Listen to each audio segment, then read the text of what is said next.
ان الحمد للہ نحمدہ ونستعینہ من یہدہ اللہ فلا مضل لہ ومن یضلل فلا ہادی لہ واشہد ان لا الہ الا اللہ وحدہ لا شریک لہ وان محمدا عبدہ ورسولہ اما بعد فاعوذ باللہ من الشیطان الرجیم يا أيها الذين آمنوا كتب عليكم الصيام كما كتب على الذين من قبلكم لعلكم تتقون۔ سورۃ البقرہ آیت نمبر 183۔ اے ایمان والو، تم پر صیام فرض کیے گئے جس طرح تم سے پہلے لوگوں پر فرض کیے گئے تھے تاکہ تم پرہیزگار بن جاؤ۔ سورۃ البقرہ کی اس آیت میں ایمان والوں کو صوم کا حکم دیا جا رہا ہے۔ صوم ایک فرض عبادت ہے۔ ہمارے ہاں اس کے لیے روزہ کا لفظ مستعمل ہے۔ روزہ فارسی کا لفظ ہے، جبکہ قرآن و حدیث میں اسے صوم ہی کہا گیا ہے۔ نبی صلی اللہ علیہ وسلم نے فرمایا، بنی الاسلام علی خمس، شہادت ان لا الہ الا اللہ وَأَنَّ مُحَمَّدًا رَّسُولُ اللَّهِ وَإِقَامِ الصَّلَاةِ وَإِيتَاءِ الزَّكَاةِ وَالْحَجِّ وَصَوْمِ رمضان۔ اسلام کی بنیاد 5 چیزوں پر ہے۔ اس بات کی گواہی کہ کوئی نہیں ہے معبود سوائے اللہ کے، اور محمد صلی اللہ علیہ وسلم اللہ کے رسول ہیں، اور صلاح قائم کرنا، اور زکوٰۃ دینا، اور حج، اور ماہ رمضان کے صوم۔ حوالہ بخاری کتاب الایمان، باب قول النبی صلی اللہ علیہ وسلم بنی الاسلام علی خمس۔ صوم کا مادہ باب نصرہ سے صوما آیا ہے، جس کے معنی رکے رہنے کے ہیں۔ ماء صائم کے معنی رکا ہوا پانی۔ اصطلاح میں کھانے پینے، جنسی خواہشات اور تمام منکرات سے صبح صادق سے غروب آفتاب تک رکے رہنے کو صوم کہتے ہیں۔ عنوان، صوم کس پر فرض ہیں؟ اللہ تعالی نے سورۃ البقرہ آیت نمبر 183 میں فرمایا، یا ایھا الذین آمنوا کتب علیکم الصیام کما کتب علی الذین من قبلکم لعلکم تتقون۔ اے ایمان والو، تم پر صیام فرض کیے گئے جس طرح تم سے پہلے لوگوں پر فرض کیے گئے تھے تاکہ تم پرہیزگار بن جاؤ۔ یعنی صوم ایمان والوں پر فرض کیے گئے ہیں۔ ایمان والے کون ہوتے ہیں؟ کیونکہ لوگ ایمان کا دعویٰ کر کے شرک بھی کرتے ہیں، جیسا کہ سورہ یوسف میں اللہ تعالیٰ فرماتا ہے، وَمَا يُؤْمِنُ أَكْثَرُهُم بِاللَّهِ إِلَّا وَهُم مُشْرِكُونَ۔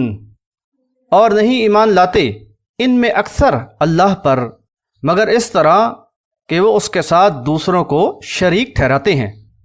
سورہ یوسف آیت نمبر 106۔ یعنی دعویٰ تو اللہ پر ایمان کا ہوتا ہے، لیکن اس کے ساتھ اس کی مخلوق کو بھی اس کی ذات، صفات، حقوق و اختیارات میں شریک کر دیا جاتا ہے۔ اللہ تعالیٰ سورۃ الانعام آیت نمبر 82 میں فرماتا ہے، الذین آمنوا ولم يلبسوا ایمانهم بظلم اولئک لهم الامن وهم مہتدون۔ جو لوگ ایمان لائے اور نہیں مخلوط کیا اپنے ایمان کو ظلم یعنی شرک سے، وہی ہیں کہ ان کے لیے ہی امن ہے اور وہی ہدایت پانے والے ہیں۔ بتا دیا گیا کہ ایمان وہ ہے کہ جس میں شرک کی آمیزش یا ملاوٹ نہ ہو، ایک الہ واحد کے علاوہ کسی کو بھی اللہ کی صفات کا حامل نہ سمجھا جائے۔ لیکن افسوس کہ آج ہماری قوم کا بھی وہی حال ہو گیا ہے جو سابقہ قوموں کا تھا، کہ اللہ پر ایمان کا دعویٰ لیکن ساتھ ساتھ اس کے شریک بھی بنا لیے گئے۔ اگر ہم آج مسلمان کہلوانے والی اس قوم کے عقائد و اعمال پر نگاہ ڈالیں تو کثرت سے مشرکانہ عقائد و اعمال دکھائی دیتے ہیں۔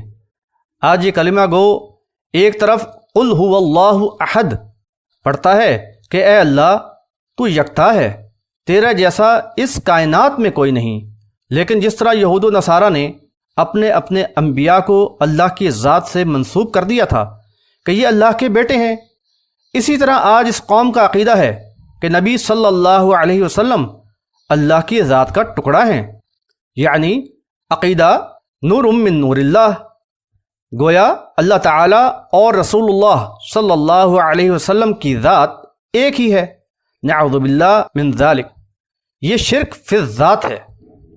اسی طرح اس قوم کا دوسرا شرک فرقہ بندی ہے۔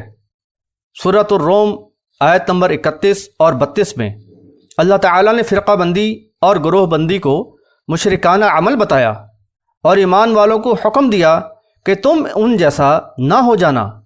سورۃ الانعام میں نبی صلی اللہ علیہ وسلم کو مخاطب کرتے ہوئے فرمایا کہ اے نبی صلی اللہ علیہ وسلم، جنہوں نے اسلام میں فرقے اور گروہ بنائے آپ کا ان کے ساتھ کوئی تعلق نہیں ہے، یعنی وہ نبی صلی اللہ علیہ وسلم کی امت میں سے نہیں۔ اللہ تعالیٰ سے دعا کرتے ہوئے کسی فوت شدہ شخصیت کا وسیلہ بنانا بھی اسلام میں جائز نہیں۔ سورہ یونس آیت نمبر 18 میں اللہ تعالیٰ نے اسے شرک قرار دیا ہے۔ اللہ کی ذات کے لیے وسیلہ کیسا؟ وہ تو ہر لمحے اپنی ہر مخلوق کے حال اور حالات کو جانتا ہے۔ اربوں کھربوں درختوں کے پتوں میں سے کوئی ایک پتا بھی ایسا نہیں کہ جو ٹوٹ کر گرے اور اللہ تعالیٰ کو اس کا علم نہ ہو۔ وہی اکیلا عالم الغیب ہے، اس کے علاوہ کوئی اور عالم الغیب نہیں۔ یہ بات اس نے سورۃ الانعام میں بیان کر دی ہے۔ اب کوئی کسی نبی، ولی یا کسی ملنگ کو عالم الغیب مانے تو یہ اللہ کی اس صفت میں شرک ہے۔ اللہ تعالیٰ داتا یعنی دینے والا، پیدائش سے لے کر موت اور موت کے بعد ہر چیز صرف وہی دیتا ہے۔ اب کوئی علی حجویری کو داتا مانے تو یہ کھلا شرک ہے۔ کائنات کے سارے خزانوں کا مالک تنہا اللہ تعالیٰ ہے۔ کوئی علی حجویری کو گنج بخش یعنی خزانے بخشنے والا سمجھے تو یہ اللہ کی صفت میں شامل کر دینا ہے۔ غوث الاعظم یعنی کائنات میں سب سے بڑا دعا سننے والا، مدد کرنے والا صرف ایک اللہ تعالیٰ ہے۔ اب کوئی عبد القادر جیلانی کو غوث الاعظم کہے تو اس سے بڑھ کر اللہ کو کیا برا کہا جائے گا۔ کائنات کی ہر چیز کا خالق، اس پر قدرت رکھنے والا صرف اللہ تعالیٰ ہے، وہی مدد پر قادر ہے۔ اس کے علاوہ کسی اور کو مدد کے لیے پکارا جائے تو سورہ یوسف میں اس فعل کو شرک قرار دیا گیا ہے، اور سورۃ الجن میں نبی صلی اللہ علیہ وسلم سے کہلوا دیا گیا میں صرف اپنے رب کو پکارتا ہوں، یعنی کسی اور کو پکار کر اس کے ساتھ شریک نہیں کرتا۔ الغرض کہ اولادیں دینے والا، کسی بھی قسم کا نفع یا نقصان دینے والا، مفلسی میں غنی کرنے والا، بیماری میں شفا دینے والا صرف اللہ کو سمجھا جائے اور اسی پہ توکل ہو۔ پھر ایسا نہ ہو کہ مدد کے لیے کسی نبی، ولی یا دوسرے انسانوں کو پکارا جائے۔ قبر میں مدفون افراد کو زندہ سمجھ کر ان کے نام کی نظر و نیاز یعنی مالی عبادت کی جائے، یا تعویذ، کالے پیلے دھاگے، کڑے یا چھلوں پر یقین کر کے اسے پہنا جائے، یہ سارے اعمال مشرکانہ ہیں۔ اللہ تعالیٰ کے دین اسلام کے ساتھ ساتھ تصوف، جمہوریت، سوشلزم یا دوسرے فرقہ وارانہ مذاہب جیسے اہل حدیث، سلفی، دیوبندی، بریلوی، شیعہ، حنفی، مالکی، شافعی و حنبلی کو بھی قبول کر لیا جائے تو اللہ تعالیٰ نے سورۃ الشورى میں اسے مشرکانہ فعل قرار دیا ہے۔ حکم صرف اللہ کا ماننا ہے۔ اللہ تعالیٰ نے ہمارا نام مسلمین رکھا ہے، لیکن لوگوں نے اپنے اپنے فرقوں کے علماء و مفتیان کے کہنے پر اپنی پہچان اس سے ہٹ کر بنا لی ہے، گویا اللہ کے حکم کے سامنے اپنے فرقوں کے بڑوں کا حکم قبول کر لیا۔ سورۃ التوبہ میں اللہ تعالیٰ نے اس قسم کے عمل کو اپنے مولوی اور پیر کو رب بنانا قرار دیا ہے۔ تو جو اس قسم کے تمام عقائد و اعمال سے دور ہو جائے، ایسے گروہ اور فرقے جو اس قسم کے کفری اور شرکیہ عقائد و اعمال میں ملوث ہیں، ان کو چھوڑ دے، ایک اللہ کو اپنا کارساز مان لے، صرف قرآن و حدیث صحیحہ کو اپنا لے، وہی در حقیقت مومن ہے، اور ایسے ہی افراد پر صوم فرض کیے گئے ہیں۔